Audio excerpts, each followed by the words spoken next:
സുഹൃത്തുക്കളെ, തൊപ്പി പാലസ്തീൻ രാജ്യത്തിന് എതിരാണ്. ഇസ്രായേലിന് തൊപ്പി സപ്പോർട്ട് ചെയ്തു എന്ന് പലരും പറയുന്നുണ്ട്.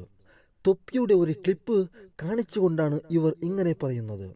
ഇതിൻ്റെ വാസ്തവം എന്താണ്, സത്യാവസ്ഥ എന്താണ് എന്ന് നമുക്ക് നോക്കാം. അതുകൊണ്ട് എല്ലാവരും വീഡിയോ സ്കിപ്പ് ചെയ്യാതെ കാണുക. ഞാൻ വിഷയത്തിലേക്ക് വരാം. തൊപ്പി ഇസ്രായേലിനെ സപ്പോർട്ട് ചെയ്തു എന്നത് സത്യമല്ല. തൊപ്പി മിഞ്ഞാന്ന് നടത്തിയ ലൈവ് കണ്ടവർക്ക് അത് മനസ്സിലാവും. ആ ക്ലിപ്പിന്റെ സത്യാവസ്ഥ എന്താണ് എന്ന് തൊപ്പി മിഞ്ഞാന്ന് നടത്തിയ ലൈവിൽ ക്ലിയറായി പറഞ്ഞു തന്നു. തൊപ്പി ലൈവിൽ പറഞ്ഞത് ഇങ്ങനെയാണ്: ഞാനൊരു മുസ്ലിമാണ്. ഒരു മുസ്ലിം എങ്ങനെ ഇസ്രായേലിനെ സപ്പോർട്ട് ചെയ്യും? ഈ ഒരു ചോദ്യമാണ് തൊപ്പി തന്നെ വിമർശിക്കുന്നവരോട് ചോദിച്ചത്.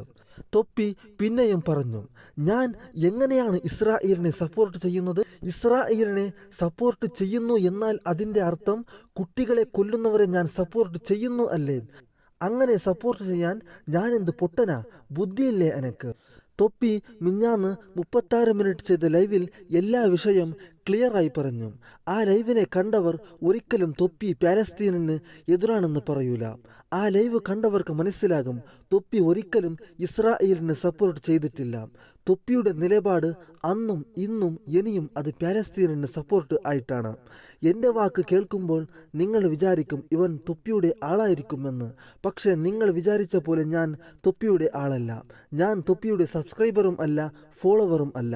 ഈ പാലസ്തീൻ വിവാദം മിഞ്ഞാന്ന് ഉണ്ടായപ്പോൾ ഞാനൊന്ന് തൊപ്പിയുടെ ചാനലിൽ കയറി ആ വീഡിയോ നോക്കിയെന്നല്ലാതെ ഞാൻ തൊപ്പിയുടെ സബ്സ്ക്രൈബറോ ഫോളോവറോ ഒന്നും അല്ല.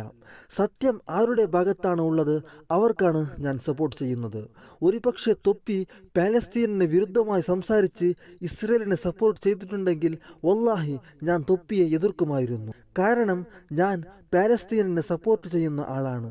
ഇൻഷാ അല്ലാഹ് ഒരു ദിവസം പാലസ്തീൻ സ്വതന്ത്ര രാജ്യമാകും എന്ന് വിശ്വസിക്കുന്ന ആളാണ് ഞാൻ. അള്ളാഹു പാലസ്തീനിൽ മരിച്ചുപോയ ജനങ്ങൾക്ക് ഷഹീദിന്റെ പ്രതിഫലം കൊടുത്ത് അവരെ സ്വർഗത്തിലാക്കട്ടെ. എത്രയും പെട്ടെന്ന് പാലസ്തീൻ മണ്ണിനെ അള്ളാഹു സ്വതന്ത്ര രാജ്യമാക്കട്ടെ. ആമീൻ.